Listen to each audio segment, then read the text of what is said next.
What up? What up? What up? What up? What up? What's good? What's up, people? It's me, LHHATL. I'm back again for another review. This is going to be our review for Love and Hip Hop Atlanta, Season 9, Episode 7, Black Diamond. Alright, so we start off with this skirmish between Cheyenne and Kiyomi down to this event that Jock was having. Security breaks it up, and Cheyenne says that, you know, you got all of this stuff talking about you supposed to be with Shooter, but wasn't you just getting bust down by my brother? Didn't you leave his house with a whole sleeping bag and all? Like, you a whole big ass bust down. Now, Key Cloaker is over there arguing with Cheyenne, and it was just a bunch of back and forth. I mean, they go outside. Shooter asks Key Cloaker, Key Kalaka, whatever, Keloid, that you know, about her sleeping with Scrap. Inevitably, he was like, ain't no smoke off my back. I don't care. Well, that's probably because your ass is shoving your dick in anything with a hole in the greater Atlanta area. I mean, whatever. A mess. Listen, I say this all the time. I know and I understand that there is a severe shortage of straight men in the streets of the greater Atlanta area. But are you reduced to the likes of a Shooter? Really? Women of Atlanta, straight women of Atlanta. Really? Shooter? Yes. Anyway, then we had this whole segment with Safari and Erica. Now, Safari has got to be laying down dick of death, cock of doom. Baby, he is laying the pipes to Mona Scott Young, okay? Baby, that third leg is going in and out of every orifice Mona Scott Young has. I mean, he gotta be. How else the fuck do we explain the fact that he's been on every installment of this franchise, with the exception of Miami? And with the amount of time he spends in Miami vacation and partying, I'm sure he'll make his way to Miami as well. Y'all make that make sense for me. I can't explain it. I mean, it was Hollywood, then it was New York, now it's Atlanta. Girl, I just can't. I told y'all, if he's not naked showing peen, I don't want to see him. Anyway, Sierra and Carly, we still on this damn ski trip, y'all. Sierra and Carly sit down and talk and try to mend fences or whatever. Sierra is in a confessional crying again because this horror finds a reason and a way to cry every single episode. Why? I told you all from episode 1. She has figured out that the best look she ever has is running makeup. So she's going to give y'all that every single episode. Can we find an episode that she was on this season where she has not cried? I'm just saying. Whatever. Then they go down to take these ski lessons. Shekinah, they on their way there. Shekinah is mad for no damn reason. She asked Sierra what her and Carly talked about, and Sierra was like, well, I don't really want to talk about that. That's between me and her. Shekinah gets all of her feelings. Hey, bitch. Hey, whore. Hey, puffer fish. Hey, Stay Puft Marshmallow Man. If she told you that was between her and Carly, that's between her and Carly. Why do you give a fuck? It ain't none of your business. And see, that's why people don't see it for you like that, because you just messy as fuck. That ain't none of your business. You should have just said, oh, I'm so glad y'all had a chance to talk, and I'm glad y'all working that out, and kept it moving. That ain't none of your fucking business. What the fuck they had going on in that conversation, because your ass ain't gonna do shit but go spread it all across the fruited plains. No, ma'am. No, God.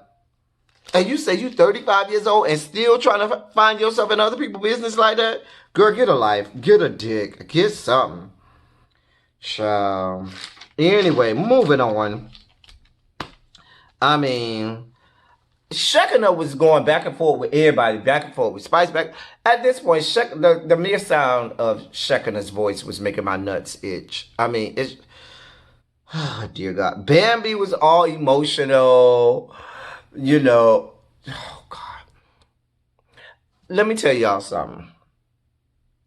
I am convinced Bambi was putting on for the cameras, because on their way there, before she thought she was pregnant, everything was fine. Soon as she got in her mind that she could be pregnant, now all of a sudden, oh, I got morning sickness all the time. Oh, I'm so emotional. Like it was just some light switch and all her pregnancy emotions and all her morning sickness just flicked on. Now, I might be wrong. I'm not an OBGYN, by any stretch of the imagination. So maybe it can turn on like a light switch. But I noticed how none of these things came about until it was put in her brain that she could be pregnant. Child, whatever. Make the shit make sense, but whatever. Anyway, when they got down to the ski resort, she wasn't here for it. She leaves and goes back to the Airbnb that Mona rented out for them. She was like, I'm going because I feel so sick. Girl, please. Child, they go skiing. I really didn't care. At the end of it, they talked about they were going to agree to try to squash all their beefs by the end of the trip. I don't give a fuck. Erica and Keloid, whoever the fuck, they meet up. And I mean, what do I take from this? Memoirs of a skank or something? Like they're going back and forth about how great it is to be a whore and a skank and the perils of, being the banner and wearers of all things skankdom and skankdaciousness. The only thing that they said in this thing that I have to agree with was the fact that you should not fuck with Pisces men. Because Pisces men ain't shit. Trust me when I tell you, you don't want no parts of no Pisces man. That's the only thing they said that I can agree with. I mean, you're talking about people who've been with every sign. They probably done slept with a man for every day of the year. But that's a whole nother story. I mean, I envisioned them saying, child, don't marry no man born on September 14th. Child, you definitely don't want no man born on May the 15th. Girl, let me tell you all about the men that's born on July 27th. A mess. Anyway, the girls on the ski trip go get on this Ferris wheel. Spice apologized to Shekinah. Shekinah gave her some half-ass non-apology. And let me help you understand something. And this was, she gave that to Spice. Shekinah is the type of person who I couldn't fuck with and be friends with. Because based on that half-ass non-apology, basically what you're saying is you really don't respect how Spice felt or the fact that you did make her upset and angry. You was just wanting it to be over. And that's the kind of bitch that I be done threw off the fucking Ferris wheel and not even went to the funeral. Anyway, one of Sierra's friends calls her and tells her that BK is hugged up on some chick at the club. Girl, that's not news. That's like your friend waking up and saying, girl, the sun came up this morning? Girl, I was so shocked that it was just this brightness over in the eastern sky. I just didn't understand. Where did this brightness come from? It was just all dark. And all of a sudden, just gradually this light appeared. And there was this big bright ball over in the eastern sky. Oh my God. And it was hot. A mess. Just a damn mess. I mean, then she claimed she's done with him. Girl, we done heard this 178 times in 178 different ways. Girl, shut up. So then we see Scrap and Cheyenne is riding to meet up with Keloid to talk about some shit. On the way there, she says that Cheyenne is ugly and she thought he wanted to have cute kids.